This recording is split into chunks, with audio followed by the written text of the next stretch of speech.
Good evening and welcome to All for United WFC. This is the Ben and Matt show. Sorry we're a bit late as always. A few technical difficulties on Matt's end. You know, I've had a few technical difficulties as well, so I'm on the old phone again. On my end,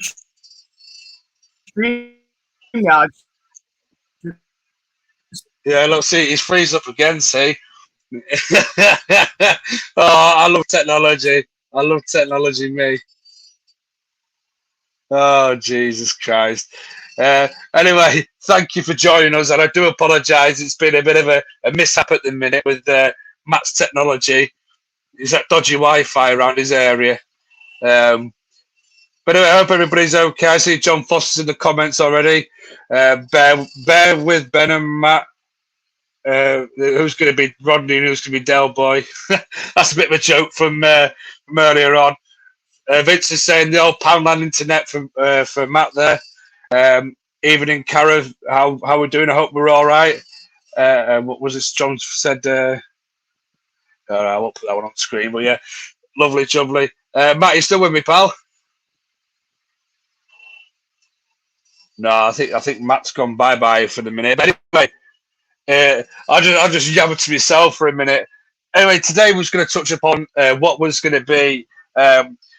What me and Matt was going to discuss was going to be unrealistic expectations for next season. I think he might be back now. Are you back, pal? God, bloody shite. He's on his 5G now, so it might work. Yeah. Never mind me, 5G, mate. StreamYard, it didn't even play that countdown video. It keeps kicking me out, saying error. I'm like, this is no use. I've had that before as well, though, to be fair. Where it's kicked me out of different shows. It's a lot easier. But anyway, we'll try it on the phone and see how it goes, pal. Anyway, how have you been anyway, pal? Yeah, all good. Just getting ready for summer, as you do, and planning a few trips here and there and stuff, and a few pre-season games. So, yeah, can't complain. Absolutely. I was just telling people what to expect today in today's show that we're gonna just touch upon next season. Look towards the new season. I know pre-season's only just around the corner now, but to touch upon the new season and see what our realistic aims and expectations are for next season.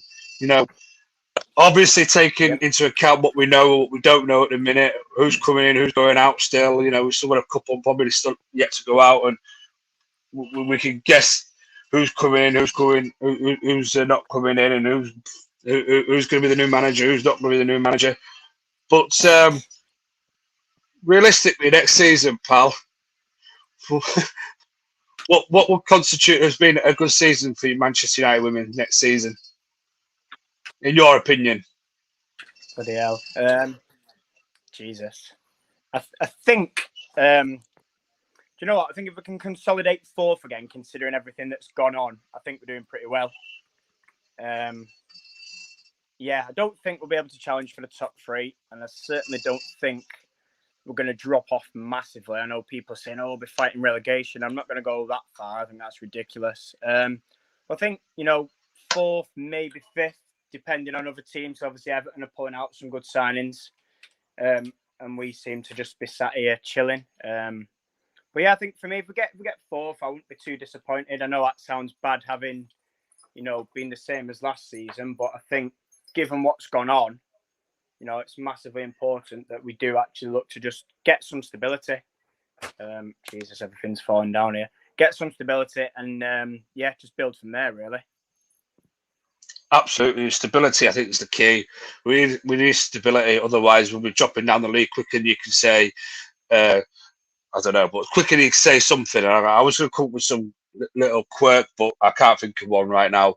But what would constitute to be a disastrous season for you, though? We need to think of that as well. Is it slipping down the league? Is it going out of cup competitions at the earliest stages? What would be a disastrous league for, season for you next year? I think anything sort of below 6, really. Even actually, I think 6. I think if we come 6, then that would be disastrous. Cup competitions, like you say, I think again, last season's cup showing was woeful. So I think, yeah, as long as we can have a half decent cup run and sort of come fourth as a very, very, like, final thing, fifth, then yeah, I think that'd be it for me. But I think anything, like I say, anything sort of 6 and below is absolutely shambolic and nowhere near good enough. And there will be serious concerns throughout the fan base if that does happen. Yeah, absolutely, mate.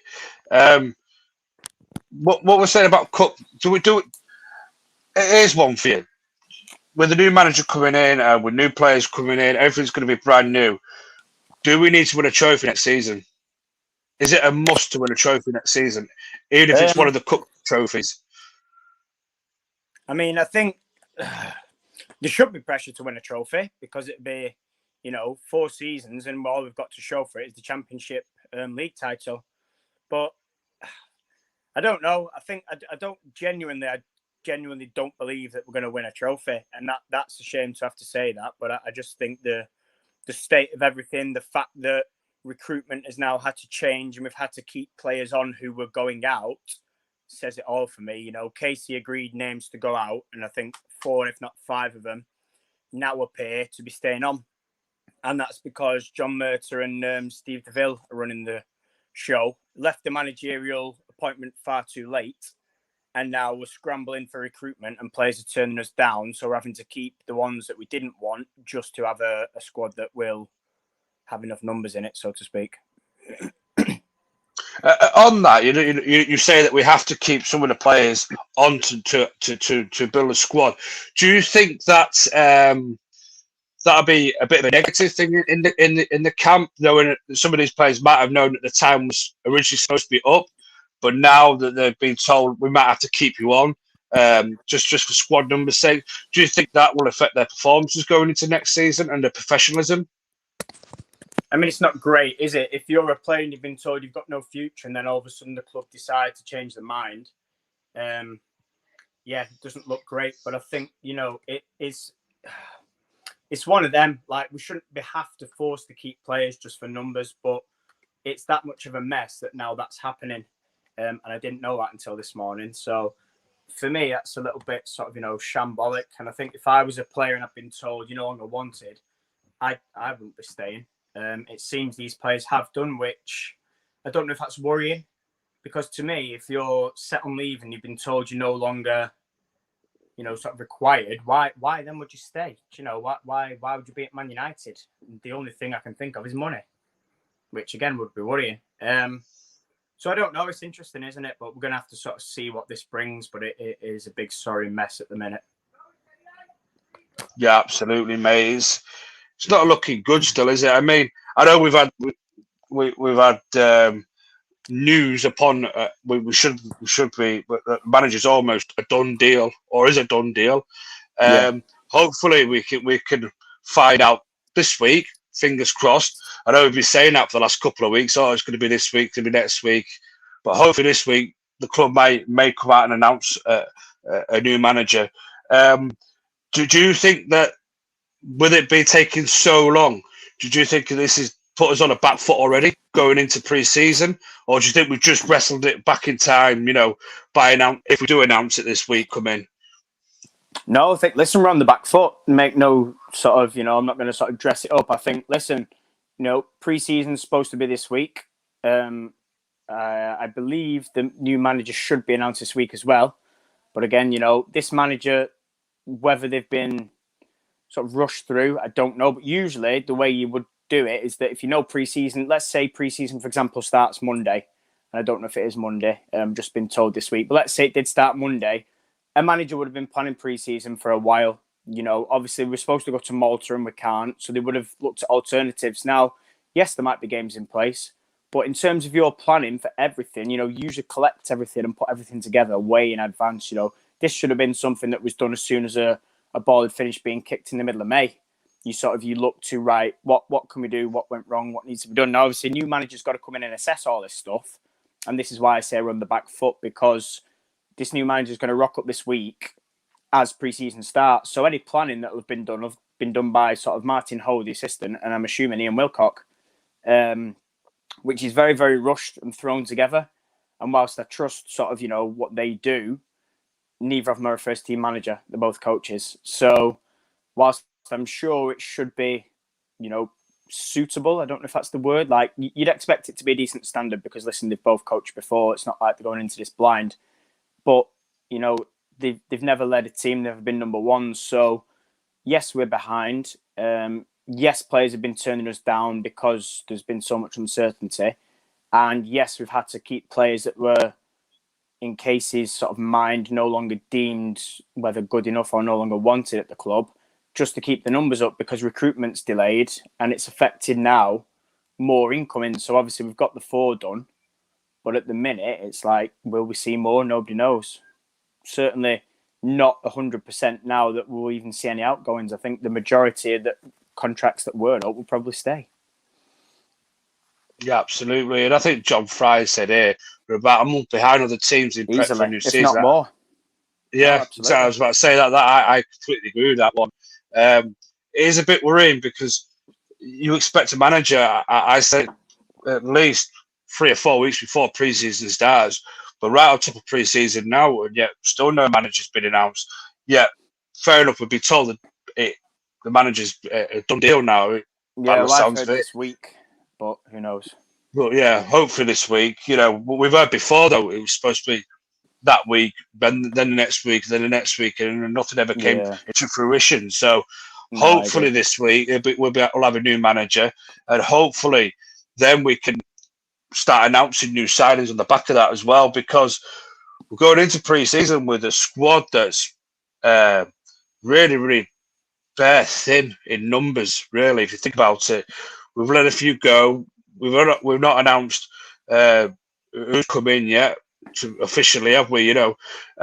Although we do know in the pipeline that some deals have been done, but nothing's really been officially announced by the club. So, from a fan's point of view, from maybe fans from afar, maybe don't know as much about the team as we do. It doesn't look all that great, does it? When you see there's no signings in there, there's nothing's been announced. There's very little talk of anything getting done soon or being announced soon.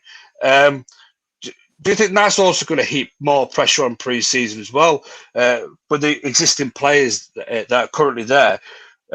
Because although they probably will know, they've probably got an inkling who's coming in and who's going out. But surely that they want to be with their brand new teammates as soon as possible and be with the brand new manager and get gelling as soon as possible, and everything's be lastminute.com again. Do you think that will also affect us pre-season? Not massively, because the way they do it, and I'll give an example. I'm probably going to get shot by Robert because he keeps saying, "Oh, don't mention this." But Jess Sigsworth only got announced yesterday, and she was in there. Was it last week? I think they started back. She was in there all last week, and obviously all they do is same as us. They just don't take pictures and don't post videos. So the 4 that are obviously done will be in pre-season this week, regardless. So even if there's no, like I say, we've been told there's a manager done and announced this week, but so many things keep changing. I don't even think they know their arse from their elbow. Well, they don't. It's not think, they don't. So I think in terms of that and the newbies coming in, they will start on day 1 because they're done. The only person that may not is Boe Risa, because I don't know if she's here yet and sat in quarantine or not. She might be, which would be better for her if she can start from day 1. But obviously, if she's not and she has to quarantine for 2 weeks, then it's a little bit difficult because it puts you at a little bit of a disadvantage, especially coming from abroad, because it's, you don't know anybody. It's a new culture. The language should be okay. It shouldn't be an issue, but it's just not ideal. So I don't know. It's the lack of communication baffles me, because I don't know how you can run a football club / business off it. You go into any field of work, and communication and organisation are the 2 most important things, along with your finances and your financial planning. So the 3 key things to running any successful business. So for them, I can't understand why the information that we get as, fans, if it's myself, Natalie, or whoever, I can't understand why agents and players and things like that are told one thing and then everything changes. Like that just tells you if players and agents and all these people involved in the game don't know what's going on, and then they tell us one thing and then it changes. What does that tell you about the way it's being run? And we can talk all day. We've talked about it a lot, haven't we?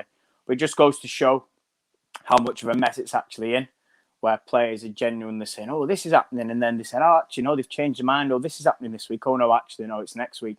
Do you know what I mean? So it's like, well, if they don't know, how does anybody stand a chance? It just baffles me. But like I say, I'm crossing fingers this week for some good news with the manager. Don't know what day. And, I think Emma Sanders also said, didn't she? She tweeted about the contracts have been finalised. So that just tells me, Emma's a friend of the show and she was on our Thursday show the other day. So, she's heard the same as what we've heard. So, there's a few people hearing different things, then hopefully, fingers crossed, finally, we might be ready to roll. Absolutely. And the sooner the better, to be fair, mate. Pre-season is a vital it is time in a footballer's year, I think, or a footballer's season, because look at the men's game. Very little pre-season last year. I think it affected United, especially in the earlier parts of the season in the men's game. Yeah. So, we need to be up and running as quickly as we could possibly can, with the new manager, with the new players on board, to try and gel this team. Because the last thing we want, is to go into next season, or the new season, shall we say, in September, with a highly gelled squad and a manager that hardly knows his or her team. It's but we need to look at the comment there. Karen puts a good comment on there. Boe Risa's agent, 1st of July, and again, this is how ridiculous the situation is. An agent's been told that yes, your player is going to be unveiled 1st of July, and here we are, sort of what we're on today, 17th, so pretty much 3/4 of the way through the month, still sat here waiting. It just shows you how massively behind things are, because that's 3 weeks behind. I think John Fry said a month, didn't he? I said a month, maybe more. So it just goes to show. But this is the issues we're having. Like, we want to come on here and we do all these shows, and it's great and we love doing it. But the frustrating thing is, like, it's like, right, we've heard this, right, it's changed, right, this is happening, right, this isn't happening, right, these players are off. Oh no, actually, these players are now going to stay because we've got no squad, because we don't want to start pre-season with 12. It's like, sort it out. But yeah, it's one of them, and like John Fry said, the national team or the Norwegian Football Federation have had to announce for us, because this is how bad we are. Aoife Mannion talked about or tweeted about, doing a unveiling signing pictures as well. Again, pretty much announcing herself. And I know Natalie's talked about this before, players or agents, are announcing themselves because we're just an absolute shambolic mess at the minute. We are, why should, you can't blame people like the Norwegian Football Federation for breaking something like that. Fault. Yeah, exactly. It's not their fault, They, for all they know, they might think that United have already announced it, but such is the secrecy around Manchester United, you just don't know what's what half the time. It's very, as I said, it's very baffling, the way they run it. But Jadon Sancho's another one for the men's team. To be fair, though, he's on holiday and he's been at the Euros. We know that's a done deal, but everybody thought with the new kit coming out, there's going to be Jadon Sancho is going to be properly and officially announced, with the new kit on, promotional videos and everything. No, but that's not happened. And as I think somebody said in the comments earlier on, he's now on holiday with Marcus Rashford. So, well, this is it. I think with that, I don't understand why people are expecting that, because for me, if you look at past signings for the men's side, they've pretty much usually always launched a new kit. I can't recall every season them chucking a new signing with a kit. Certainly not. No. So I think people, because it. No, I know what you mean, but because obviously he's been away at the Euros, and then he's been, obviously they trained pre-Euros, they all met up, then they were at the Euros, and okay, yes, they've been based here for the majority, but then you think now he's gone on holiday. It kind of it's one of them. I don't know. That will be done when he's back. I think it's more to do with the fact that for the first time in a long time, a shirt release has been so late in United's That's it. And sort then, of like I timeline. say, But that was due to the Chevrolet players are sponsorship after. deal running until the 15th of this month, you know. So you can only do what you can only do, innit, you know.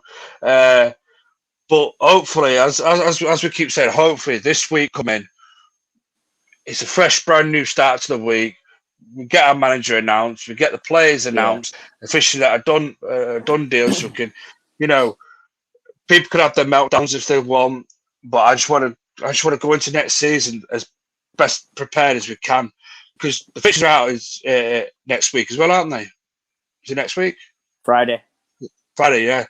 You watch, we'll get one of the big guns right at the start, you know, and we don't want to be, you know, going into a City, a Chelsea, an Arsenal game, even an Everton game, may I say, because they bought quite well so far. Yeah. We don't want to be going on there on the back foot, and then, like I said before, and the manager's still tinkering around with things, not knowing his or hers best formation, the best lineup, the best, you know, tactics to use on that weekend. You know, going unprepared. We don't want to be unprepared for the season. You know, I just hope to God that we get somebody, that we get everything announced this week.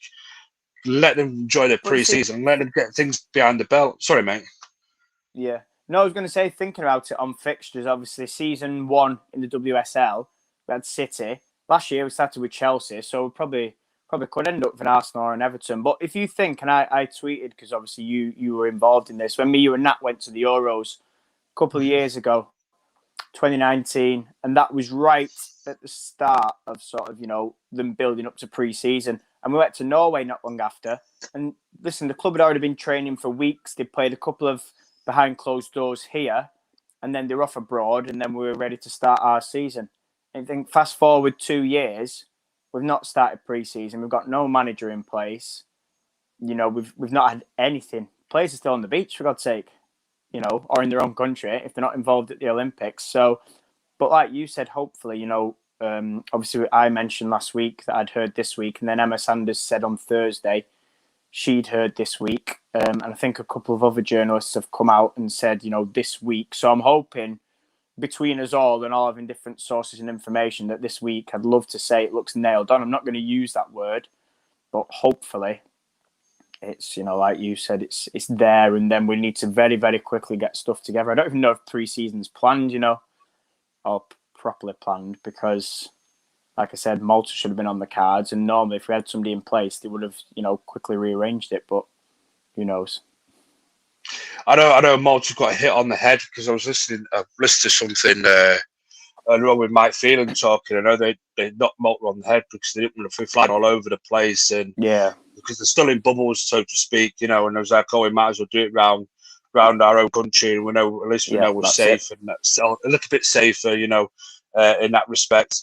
And like you said, let's just take full advantage of having some in our backyard. A lot of every game in our own backyard this time, you know, so to speak, is in terms of our own country. Because you're right, though, we usually hear murmurings or rumours of who we might be playing in pre-season. You know, even if we don't know when the game is, we usually get like scores, snippets of the score line, and snippets from people telling us who the scorers are. You know, and even as scarce as that information is, because we never hear it from the club. The club never publish it on Twitter, like, you know, on their own Twitter page, unless obviously it's either being televised or it is a game that they want us to know about. But a lot of the behind closed doors things, a lot of teams, you look at other teams in the WSL, they do a little write up. You know, we play such and such behind closed doors. This is what happened. There was absolutely zero communication. But even find out that little bit of snippets that we can, I miss that. You know, at the minute, it just seems that the summer's dragging on a little bit now. You know, fair enough, we have the men's Euros and everything, and the Olympics is coming up as well. So, you know, Team GB is another thing to look forward to. But on that, though, do you not think that's killing the game, though? Because for me, it is. Because you think, okay, behind closed doors, it seems to happen more or less every season. And for me, yes, I get, you know, there's sort of things like maybe trialists that, you know, people aren't supposed to see or hear about. But it's like, like you said, at least after the game, put, Man United beat whoever, and this was the squad, and just put the word trialist, or just say ran out 5-0 winners and these were the scorers. Do you not think it kills it? Because you're trying to grow the game, and then you're denying fans, one, the opportunity to attend, and two, the opportunity for information, and then people are scraping about and putting things on Twitter, and then the club are getting arsey moaning, saying, well, people shouldn't be talking about it. It's like, Jesus, do you know what I mean? Do you not find that a bit annoying or sad? Do you know what I find strange though? In the men's game, you do, yeah. There's sometimes a couple of pre-season games behind closed doors, Yeah, but there's always a handful of games that are open to the public. You go absolutely. and play away at, I don't know, for example, United playing away tomorrow at Derby County. Yep. And that's open to fans. Everything's open to fans. I remember when Jose Mourinho's first season in charge at United, 3, 4, 5,000 of us all went down to Wigan, and he was surprised at the turnout. He even said he was surprised at the turnout, didn't expect to see large numbers for a pre-season friendly. But United travelled in good numbers for pre-season friendlies. And, you could... One thing I find so frustrating about Manchester United is, for the women's side, you could have, say, for example, you could have 2. We'll take 2. It's a nice round number. You could have 2 at LSV. Whoever it is that you play against is irrelevant. The 2 pre-season friendlies at LSV, say kids go free, adults for a £5. You to promote the side, you'd pack the place out, I think. I really do it. I think it'll help grow the game as well, and grow this team to a new audience. If you say kids, all kids could go free under the age of 16, and maybe offer a little bit of a discount for students as well, like have a student ID card or whatever. You know what I mean? And just say, for example, they're £2.50 for the half price of an adult ticket. So, yeah, I think you fill the place out a little bit more. You get more people interested in going. I'm not saying that women's tickets are expensive, by the way, because they are vastly cheaper compared to the men's game. Opportunities to grow it. It's missing a huge, not only finance for the club when they're in dire need of it on the women's side, but like you say, bringing in people. I've spoken to people in these last few weeks, and they've said, I've bought tickets now for the men's because is it kids free when you buy one adult ticket, something like that. And they've had much more of a bigger intake than paying 30 quid for Brentford, which nobody's, you know what I mean? Nobody's bothered. So again, like you say, there's so many. I know we put ideas in season 1 to the club and said, double it up as a fun day, have a bit of a family fun day and make it a big event and then have the pre-season game. And every other club does it. It seems that us and a handful of others, it just baffles me, pal. It really does, especially when, like you say, the opportunity's there, get new fans in. People can come along and think, actually, do you know what? I quite like this. Maybe I'll buy a season ticket. And that's how you grow it. And I think just denying fans the opportunity, I really can't understand it. I think the secrecy around the game and the women's game in general is starting to bug people now because it's not even our club. It's a general thing. Other clubs close doors and, you can't come here and you can't do this and you can't do that. People are getting sick of it. And I think that's why people, like I said on Thursday's show, appreciate the honesty of the journalists. Is that it's a lot bigger now and there's a lot more talk on it. And when they hear something, most of them are quite honest and they're happy to say, I've heard this, and like with the rumours and things. But I think that the behind closed doors for me, it's every single year we've done it. Now, obviously, last year, granted, that wasn't a problem because fans couldn't attend. But the previous 2 seasons, I was fortunate enough to go to 2 out of the 3 in season 1. But it's like, everybody should be afforded the opportunity to go, not only to grow it, but for, financial gain as well. On Vince's point about digital tickets, it is coming to the women's game, pal, but exactly the same as the men's, which I received the other day. Email, and it has a little download button. So you press the download button, it downloads to your mobile wallet, whether you've got Apple, which is Apple Pay, or Google, or Android, which would be Google Pay. So you might have to download, if you're on Android, you have to download Google Pay. And it goes into your wallet like that. So it works like that. Easy to pull up, but to be fair, with me, when I've got my season ticket for the men's, my season ticket for the women's, my son's membership, my son's season ticket, I've got like 5 different tickets doing it for mine alone, So, but that's the way it works, mate. It's pretty easy. I thought there'd be a lot of faffing about once you get the email, but it's not. the email comes through. It says download your ticket now, but make sure, of course, if you have an Android phone, that you have downloaded Google Pay first, because then it goes into the wallet of Google Pay, and it saves there. You can also have the option of printing at home as well, if you should need that option. It does allow you to print at home. But yeah, that's about the gist of that one. But unfortunately, it is all going digital, pal. It's just one of those things. It's ridiculous. But I think many football clubs, I think, are going to go digital at some point anyway. What's the supposed Stuart saying? Do you know when Lauren James getting announced for Chelsea player coming to Manchester United? I have no idea. I don't know if you've heard anything more on that, Matt. Well, I've got a rough idea of who the player incoming is, yes, but again, that'll probably be one where Lauren James gets announced at Chelsea and we're sat here till bloody end of July still waiting for that player that will be here to be announced. So, I'll not speak on the player yet because I think it'd be a little bit unfair, but I do believe it's not a forward.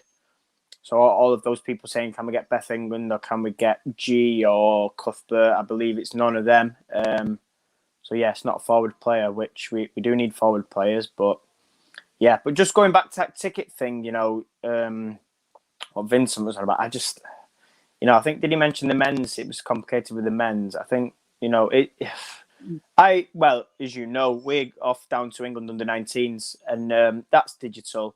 I was looking the other day and I clicked download and it doesn't download to my Apple Wallet. So I'm like, right, okay, maybe I'll print. And when you print it, there's no QR code on it.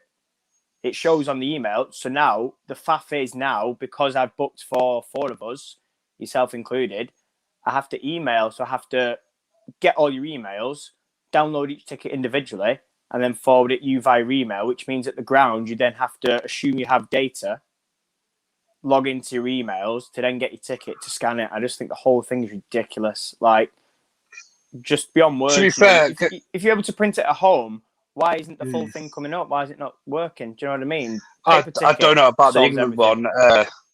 No, you won't. But just to explain the first issue that we've had and the seasons that have been kicked off.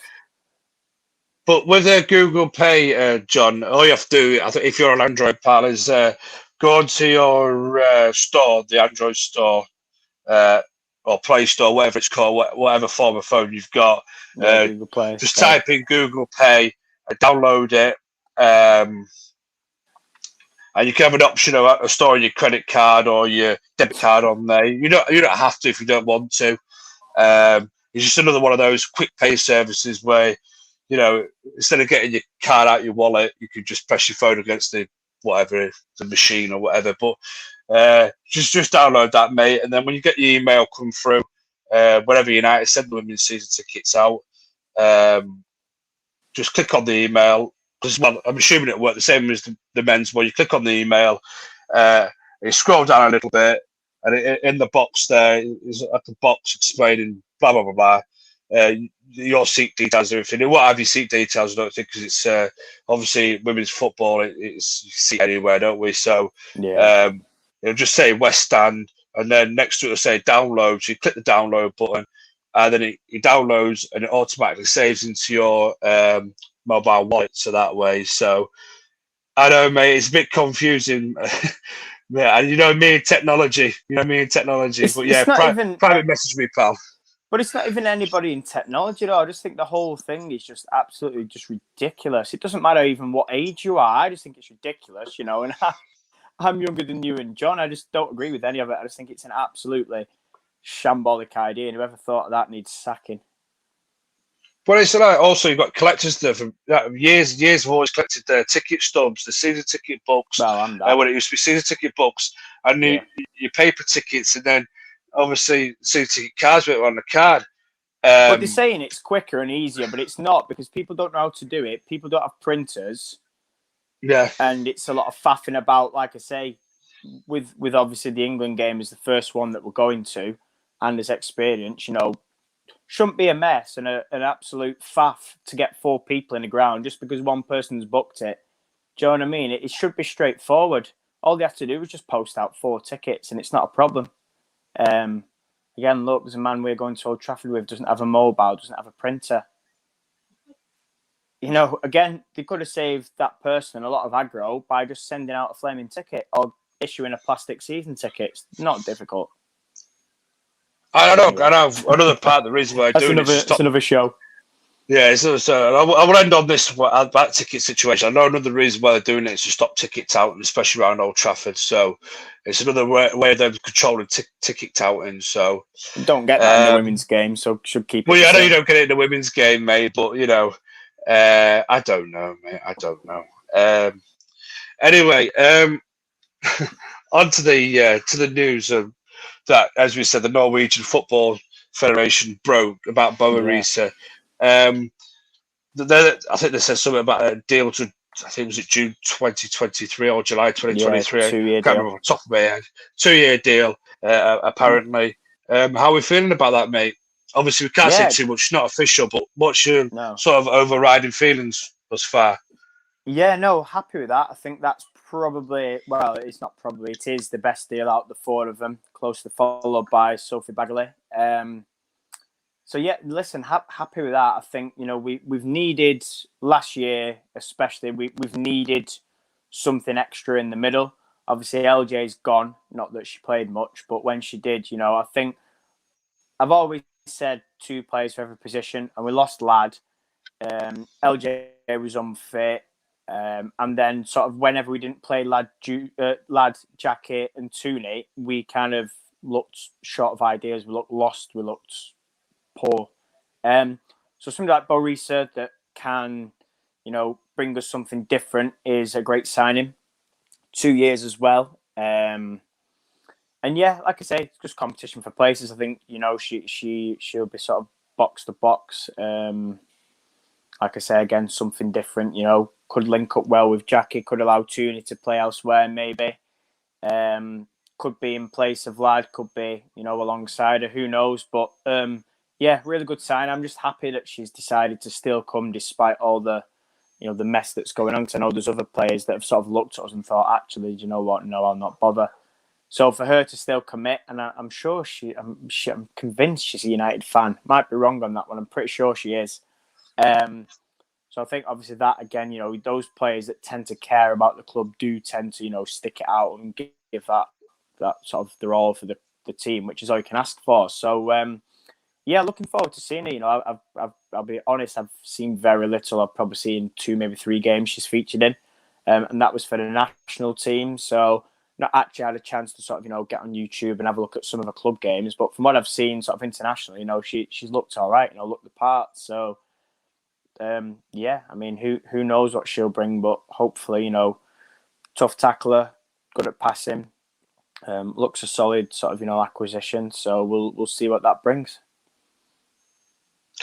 We are overstacked for options in that centre of the park, really. But I do think myself, though, that that extra bit of steel is what we need at the back. Because as you said, when we lose Hayley Ladd, we don't seem as strong, I don't think, in the middle. We seem to get walked all over. Another stealing midfield player that can tackle. I love that. Yeah, she's a United fan, Karen's saying, mate. It's I thought so. Respect to her for coming despite all the precise problems. Absolutely. Yeah, exactly. But I was about to, that's the other point I was going to touch upon. Norwegians either support Liverpool or support United. So it's either one of those 2 clubs over there if we talk about English football. So it's good to have another United supporting player that will care for the club. Not coming for the money, not coming for anything else, just coming in for the love of the football club. I love that sort of stuff, mate. It's going to be an interesting battle next season then for midfield positions in the middle of the park, because that is overstacked. So we haven't seen the best of standing forth yet either, So that's going to be interesting. It's going to be interesting next season. And you could be right. Maybe we will move Tooney maybe back out wide, or maybe possibly even further up front, depending on who we acquire in them positions. If we do acquire anybody, Yeah. What's your sort of rough idea in your head right now? Where do you think Tooney might be playing next season? Do you expect to maybe go back out wide on the left, or do you think maybe they're trying to progress to maybe go a little bit further up, maybe into the attacking positions, as in the top, either top 1 or top 2? Yeah, I think it all depends first and foremost how the new manager's going to play. So I'm going to assume I'm going to base this on how we used to play under Casey. So I think for me, like you say, we're stacked, and I think there's about 6 players that can play centrally if we include Boe Risa in that. So again, depending on new manager and their thoughts, we've currently got 2, maybe 3 strikers. So yes, Tooney could easily cover because we're short on wide players. Leah's been out pretty much every season, spent a period of time injured. Tooney could go there. Obviously, we've got Hansen as well.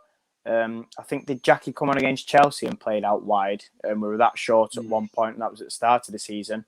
And obviously, she did start off, her career up front in either a pairing or as a sort of wide right forward of front three for them that played 4-3-3. So I think that's a good option to have because she's versatile. So the fact that because they're not spending money, if it did come to bringing in 1, possibly 2 more players, we might get 1 winger and 1 forward, or we might just get 1 winger, for example. So it's one of them for me. I think she's versatile and that's great. And obviously Ivana Fuso can come in. She can play as a number 10. She can be there, and obviously Russo is quality centre forward. So yeah, it will be interesting. I think we'll probably see quite a bit of rotation, but I think what you get with Risa is, like you said, sort of similar to Ladd in terms of the tough tackling. I think for me, Jackie's better going forward.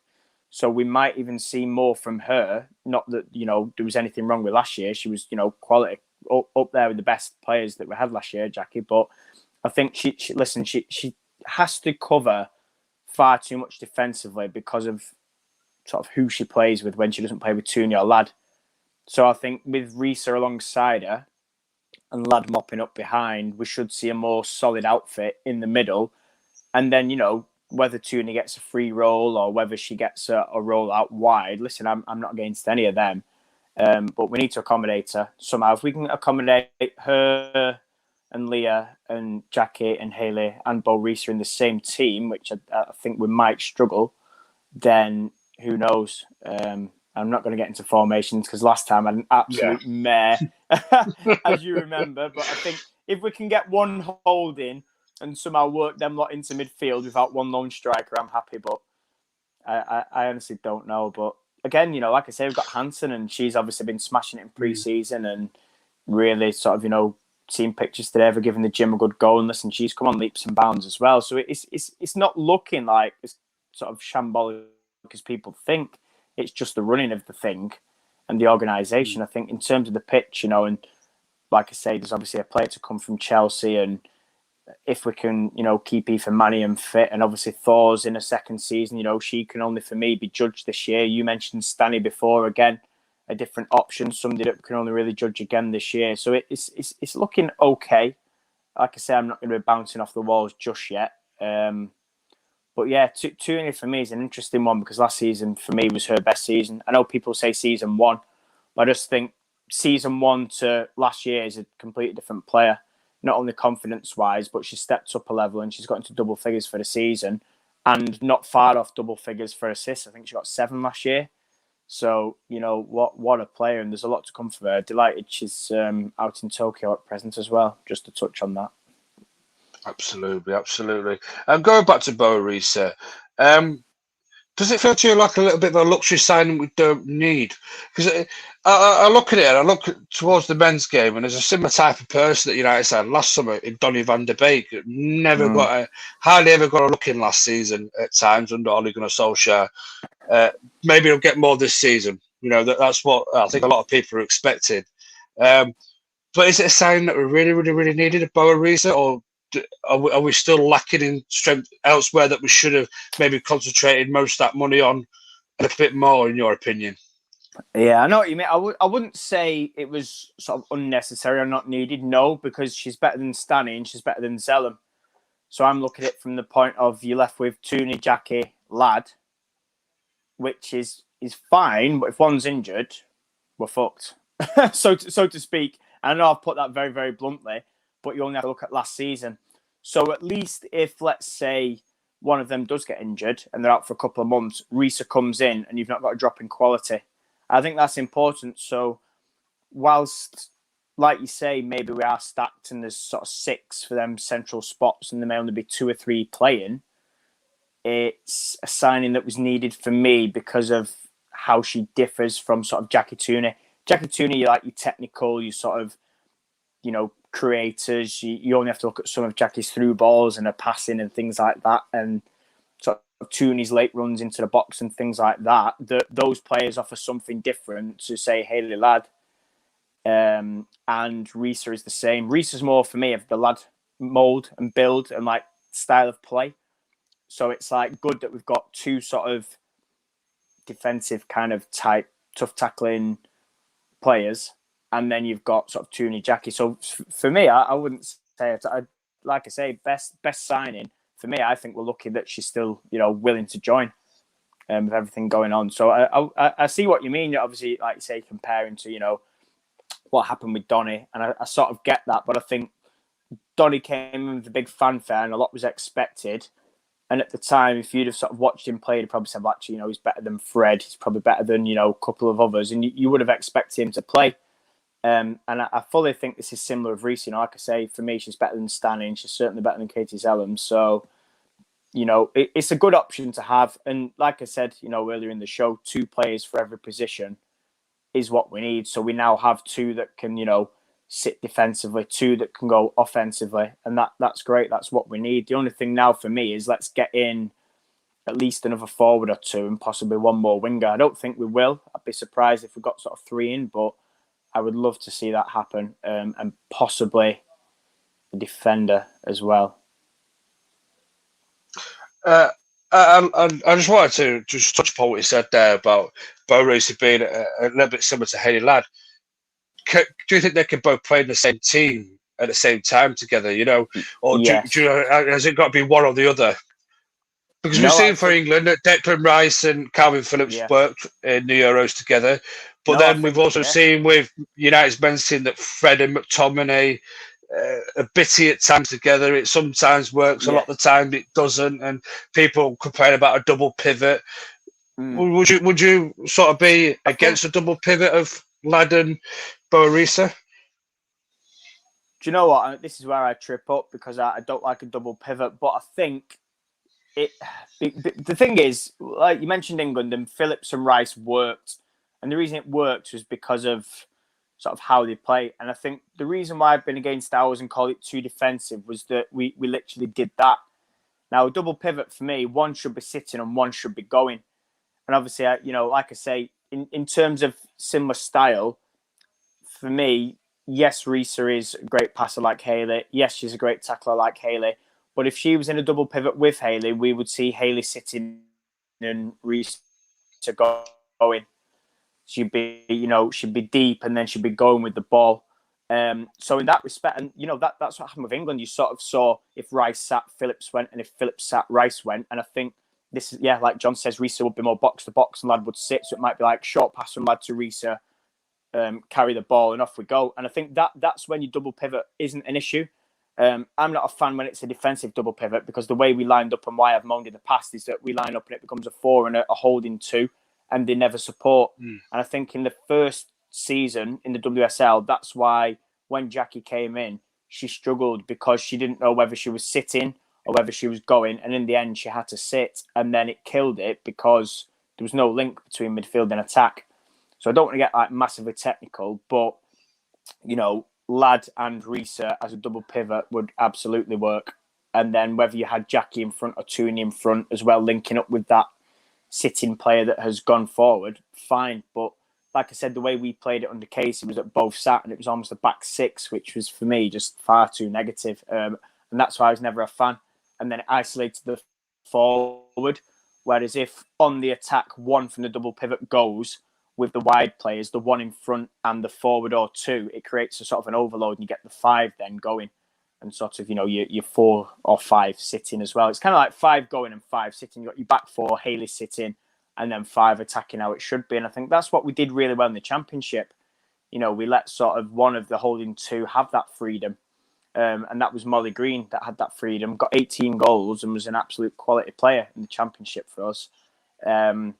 So yeah, I think that for me is how it would work. Like I say, wouldn't be, adverse to a double pivot as long as it was them two. But anything where it's going to be negative and we're just sitting back and it's becoming a back six, for me is a no. We may as well play one holding and go all out attack. Because listen, we don't score enough goals as it is. So we don't need to be ploughing numbers back and playing six at the back, because we sit back, we just invite pressure. But yeah, that's my little sort of tactical insight into it and how I feel it should be played. You might say different, some people might say different, and that's fine. But yeah, for me, if we're playing two, I think that's how it's got to work for me. I think you've hit it spot on, and I also think it'll help Jackie as well if you have and Boe Risa playing as the double point, because I think then Jackie then can advance on a little bit more as well, and doesn't have to worry about the dirty nitty gritty stuff. You know what I mean? She can go and do what she needs to do in the final third of the field and get us clicking up there and getting us pass and moving going and slotting them balls through and that. Harry's boy was saying Jackie deep lying playmaker. Would you make of that one? To be fair, she sort of sometimes does that anyway. Similar to what I mentioned about in season 1, where she was having to be quite deep and then sort of do it from there. And again, it's like I was saying before, you need that quality alongside you. And she bless her, she didn't have it, and she was doing, for me, I always said, oh, poor Jackie's going to collapse because she's playing for two players. And, as harsh as that is, she genuinely, in my view, was. So, I mean, yeah, listen, deep line playmaker or sort of advancing further forward playmaker, like I touched on before, her passing and her through balls have been brilliant. But I think you get a lot of energy from her. She puts her sort of heart on her sleeve. She's a real burst of energy and, always 110%. I think last year we did see a lot better player. And obviously that showed in the first half of the season when it was Jackie Tooney lad that, we saw the best version of Jackie. And that's no coincidence because the players around her are a step above who she was with. So, yeah, I mean, listen, deep line playmaker and sort of alternate between her and Risa for who pushes forward and Hayley sits. Let's try these things. This is the time now in pre-season to do it. So, yeah, interesting comment and something I'd, would love to see if possible at all. But again, it depends on setup. I can only base off how we did play. Yeah, it looks like let's go back to John Prosser's comment there as well, because he's saying that Boe Risa, Tooney will work. Tooney could then become that deep line playmaker as well, in a way. And I think she could do that job perfectly well, because especially the way that how she times and runs into the box is absolutely perfect. I've said it before. Mm-hmm. I think that would work as well. So John Foster, I think, hit the nail on the head there. That would also work if Jackie was ever out for more injured or rested or whatever it may be. Good thing is we've got plenty of options there now. And there's quality options. Yep.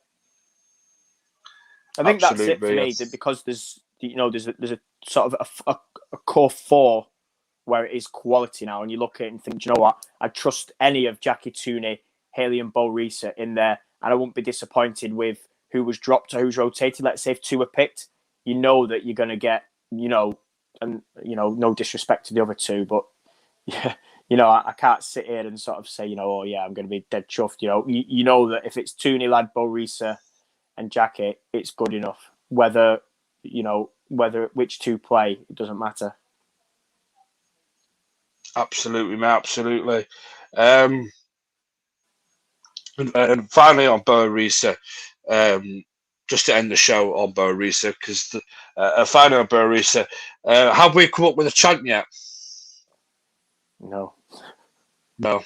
I've been racking my brains all week thinking, what rhymes with Boe Risa? Do you know what? Let me think off the top of my head. What about I'm a Believer? Would that work? Well, I'm a Boe Risa. Hey? Well, I'm a believer. I'm a Boe Risa. Yeah, no, not I'm a Boe Risa. I don't know. No, it'd be Vilde Boe Risa. Na, Vilde Boe Risa. Oh, wow. See, better singing for you. Oh, yeah. I don't know. John's saying Andy Slater has something. I know that Slater's got something. Do you know what? He's a top man, Slater. No, to be fair, we've not been sat between the few of us. We've not been sat thinking of songs because we've been doing a lot of digging and trying to find out what the hell's going on. So songs have just been the last priority, lad. But yeah, I don't know. I think that could be something like that. Not a trace of doubt in my mind. I'm in love with Boe Risa. You should have seen her. Yes, there we go. Got it.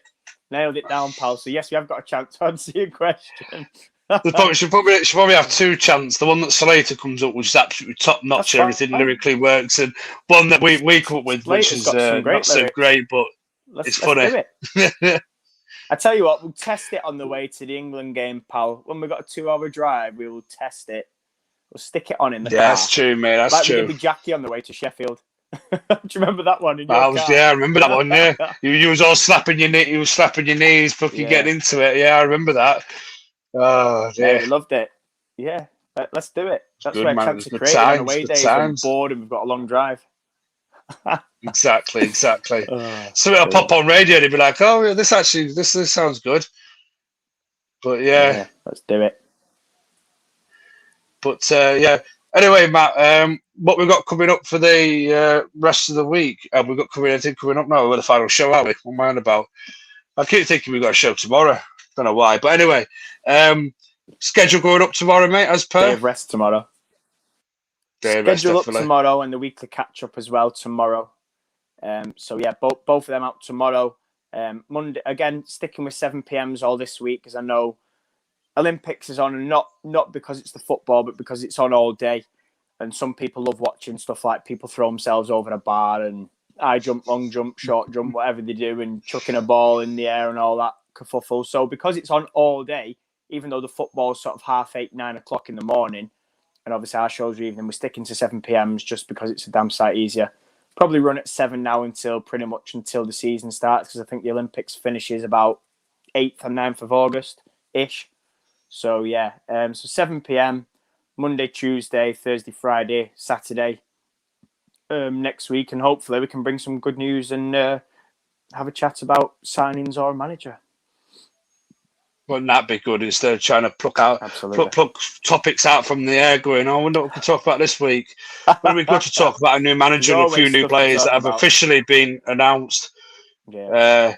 But yeah, as Matt said as well, just in case you didn't quite catch it, I know we said it was only until the end of the year of 2020 for this show, but we are sticking with the 7 o'clock time until the Premier League season starts, or the football season starts, whichever way you want to put it, because obviously there's late matches on the Saturday, Saturday night now, because obviously they've got rid of the early Saturday game and put, instead of in its place, BT now got an evening game on a Saturday from the Premier League. So what time's the friendly on its derby? 1 o'clock kickoff, pal, the friendly derby, mate.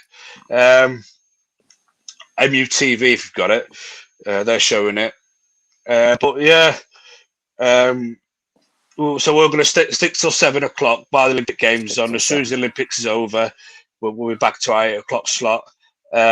But another thing, we will, because we're getting to do a few pre-season games now, we'll be broadcasting probably Twitter lives. I think, I've spoken to John, and we're going to the England under-19s. A few United players involved, so we will broadcast and cover that, and obviously any other pre-season as well. If it's any other clubs, it'll probably form part of my Tuesday women's football show. It's like a general as best as it can be, just to bring in new content and different guests from other clubs. So we are contacting sort of clubs' media departments now and sort of looking to build those relationships and get stuff in. So yeah, good stuff coming up over the next few weeks. So stick with us is what I'll say, and subscribe if you haven't already. Yeah, absolutely. And one last bit of plug-in, and I promise we'll let you go, is if you're not follow the Twitter page at All for United WFC, please follow it. We want to get 600 followers, because if we get 600 followers, we could try this, what's it called? Twitter? I can never remember. Spaces. Twitter Spaces, yes. It's like an audio. Yeah. So we can give you some audio content throughout the season, pre-season, if we could get into any United games pre-season, but we could always test it out pre-season as well if we get to that 600 during pre-season. Absolutely. But looking forward to the bigger pictures. We're going to try and use it on a match day a little bit more instead of faffing around with cameras and microphones. It'll be probably a little bit easier by doing tripods as well, by doing Twitter Spaces, so you can hear us live, audio live at the end of the game, before the game, maybe even at half time as well. We could do a minute or two there, or a 5-minute segment at half time, because obviously half time is 15 minutes. So 5 minutes of the 15 minutes slot, we can have a bit of a chat. People can, come and discuss with us, give us your thoughts to those watching at home. But yeah, that's basically the idea of it. So if we could get to 600, ideally before the season starts, that'd be fantastic. So, even if you do follow, tell your friends, tell your mates, tell your family, tell next door neighbours, cats and dogs, I don't care. Get them following, please, just to get us that 600. Any last points, Matt, before we end? No, we've covered it, pal. Let you wrap it up before John flattens us again for going over his hour slot. Yeah. Oh, and I've just seen the ticker now. Right. Well, thank you for everybody that's joined us live today, and thank you for everybody in the comments. Once again, you're all absolute legends, and we'll see you next week. Yeah.